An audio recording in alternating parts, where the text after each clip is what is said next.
अक्रूर जी के साथ में गोकुल को छोड़ करके मथुरा जाने लगे।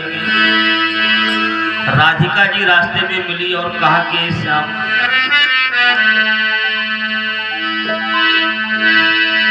क्या कहा सुनिए। हेलो।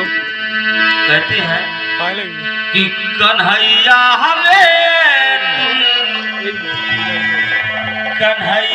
हमें भुला तो न दोगे, कन्हैया हमें